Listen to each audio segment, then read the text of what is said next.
Bom, continuando a questão da bomba intensificadora, esse aqui é o chamado intensificador, né? O que eu tenho nesse intensificador? Eu tenho na parte maior aqui a região de baixa pressão, que é o óleo até 200 bar. E 200 bar do ponto de vista de engenharia também não é uma pressãozinha baixa não, ela já é uma pressão de média para alta aí, né? Mas comparado com os 4 ou 6 mil bar que eu vou ter ali no equipamento, aí sim eu vou ter em termos de comparação, né, baixa pressão e alta pressão. Mas perto de outros sistemas comuns, né, no dia a dia de engenharia, a pressão de 200 bar já é bem alta. Então o que você pode ver, eu tenho aí o êmbolo maior que está em azul, onde eu tenho essas duas listas em amarelo aí, né? E eu tenho o óleo que atua nessa área, dos dois lados, né? Então o que acontece?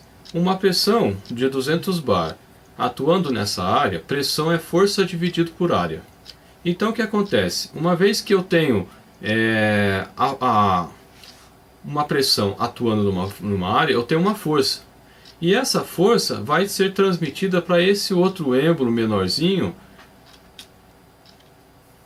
que é o êmbolo cerâmico, hoje é utilizado o êmbolo cerâmico, aonde eu tenho a transmissão dessa força. Então a pressão de 200 bar agindo nessa área maior vai criar uma força nesse êmbolozão e no êmbolozinho. Então o que acontece? Como eu tenho a admissão de água, até de um lado aqui mostra em amarelo, do outro lado vazio, que é quando eu tenho a admissão de água dentro do intensificador, o que acontece?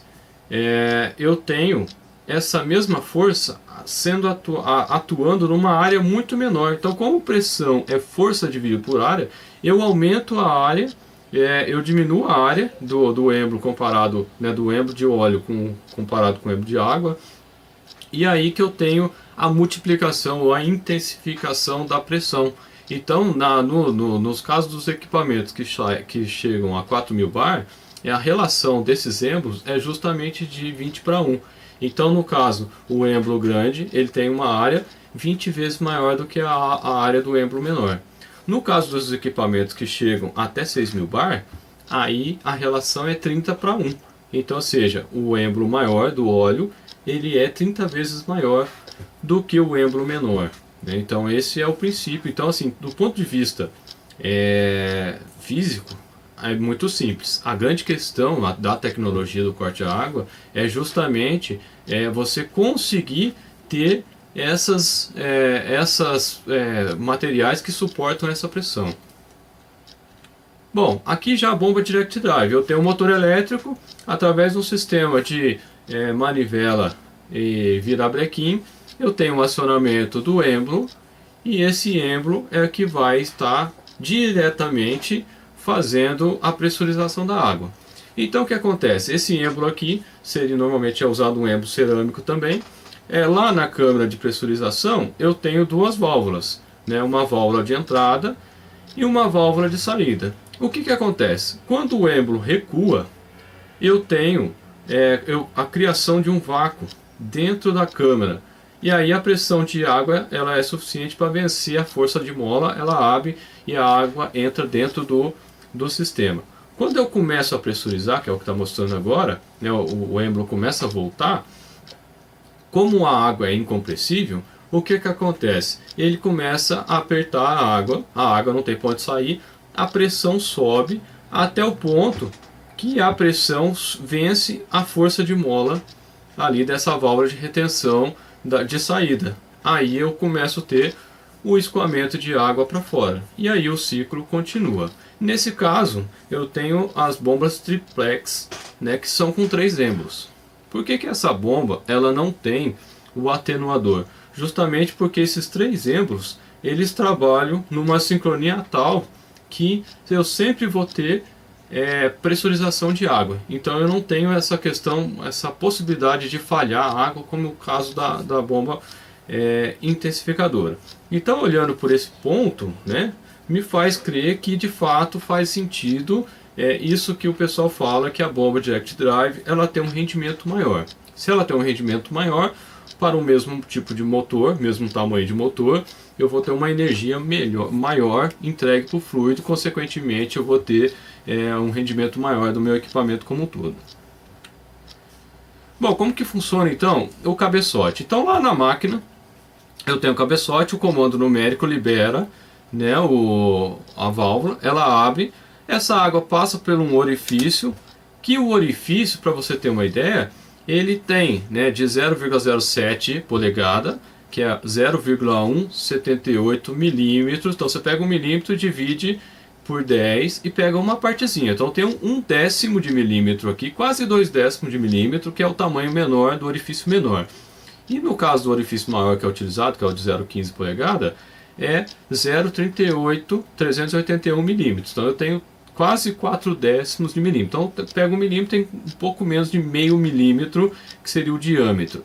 E aí no canto eu coloquei, né, o que é mais utilizado em termos de material do orifício, ou é diamante, ou é safira, ou é rubi. Então são esses 3 materiais que são mais utilizados. Então você imagina só, e aqui na outra foto eu coloquei os vários modelos que tem. Então esses modelos variam em função do fabricante, basicamente. Então eu tenho vários fabricantes no mercado, principalmente americanos, e dependendo do fabricante ele coloca um formato diferente para que cada um tenha o seu. No final das contas todo mundo vende todo mundo, Essa que é a grande realidade. Então você imagina qual é a tecnologia para conseguir furar o diamante ali nesse tamaninho ali, Então é uma tecnologia bastante interessante, Muito legal essa parte da tecnologia. Aí o que acontece? Quando a água ela vem em alta pressão e passa pelo orifício, é aqui que acontece a mágica. O que acontece? Eu transformo toda a pressão que eu tinha antes em velocidade. Aqui, no caso da bomba de 4.000 bar, a velocidade da água ela chega na casa de 1.000 metros por segundo, ou seja, 3 vezes a velocidade do som. Por isso que alguns fabricantes chamam de Mach 3, que aí é já uma coisa lá da engenharia mecânica, mecânica dos fluidos, Para quem não vai entrar muito em detalhe. Então ela acelera a água 3 vezes, em termos de velocidade, comparado com a velocidade do som, ela passa a ter a velocidade 3 vezes a velocidade do som. Então eu passo a ter quase 1.000 metros por segundo de velocidade. Então quando isso acontece, eu crio um vácuo nessa câmara. E quando eu crio um vácuo, o abrasivo ele é succionado para dentro do cabeçote. Aí ele faz a mistura, água, abrasivo, e o que corta de verdade é o abrasivo, não é a água. A água vai cortar materiais moles, Então se você pegar materiais mais macios, a água corta. No caso ali do corte com abrasivo, aí é o abrasivo que corta. Então o abrasivo é lançado na peça com uma velocidade muito alta. No caso da bomba de 6.000 bar, essa bomba chega a 1.200 metros por segundo a velocidade da água quando ela passa pelo orifício. Então aqui que está o grande segredo do processo de corte à água. Bom, falando um pouquinho da qualidade, Então tem aí qualidade Q1 e qualidade Q5. Veja que no vídeo aí embaixo eu coloquei justamente um corte de vidro para aparecer o jato. Você veja que o jato ele forma um leque para baixo, então ele entra vertical na peça, e como eu tenho o deslocamento do cabeçote, vamos imaginar que o cabeçote está andando assim, eu tenho um atraso, então ele entra vertical e sai com um ângulo, com uma inclinação. Quanto maior a velocidade, então o acabamento do jato d'água, da peça cortada, depende da velocidade e do abrasivo. No caso aqui a gente está mostrando só da velocidade. Quanto mais grosso o abrasivo, pior o acabamento. Quanto mais fino, melhor o acabamento. Por outro lado, quando eu tenho um abrasivo mais grosso, eu consigo ter uma velocidade maior, Então eu tenho esses parâmetros aí para trabalhar. No caso do canhão, veja que eu tenho uma velocidade maior, então o que acontece? Eu tenho um acabamento pior. No caso de Q5, eu tenho uma velocidade menor, em compensação eu tenho um acabamento melhor. Então aqui eu já exemplifiquei, coloquei esse vídeo para exemplificar o corte do vidro, Bom, aqui no caso outras peças metálicas, Então você veja que nessa peça redonda aqui, eu tenho justamente no começo da peça, da espessura onde eu estou cortando, sempre é o acabamento perfeito.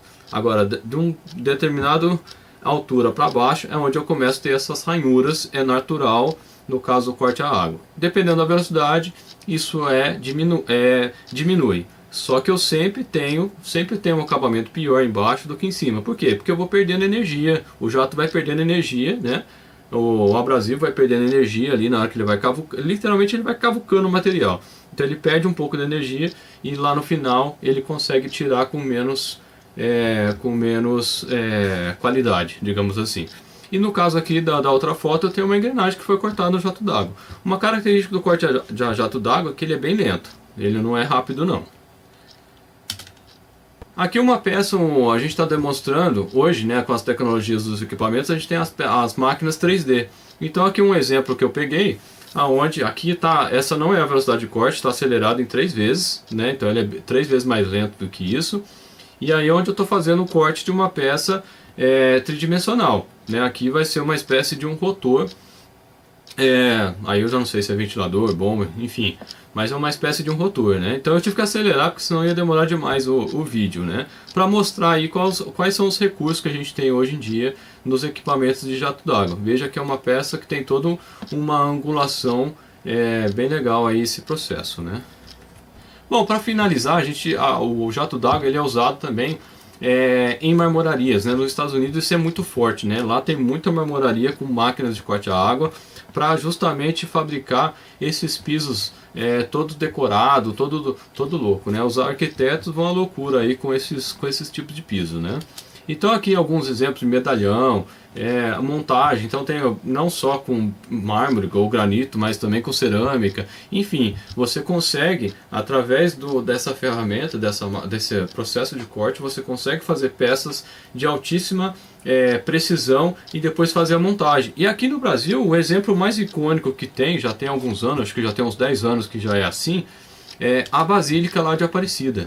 Então lá na Basílica, todos esses processos aí, tudo que vocês estão vendo, todas essas peças desenhadas são pedaços grandes, por exemplo o branco aí, o mais claro, pedaços grandes, aonde ele corta todo esse zigue-zague, depois ele corta outra peça em zigue-zague, encaixa ela e depois monta e faz a montagem no piso, né? Então aqui também você vê, né? Você tem aí essa peça quase cilíndrica aí, não é? Mas reta, né? Depois tipo uma estrela, mais claro.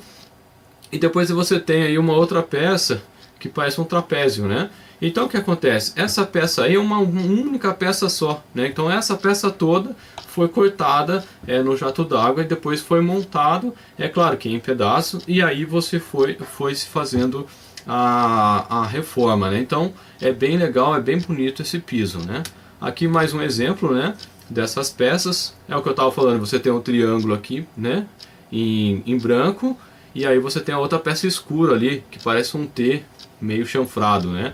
Essa peça é uma peça única, né? Então ele dá um acabamento muito legal, muito bacana aí aos pisos que é possível fazer.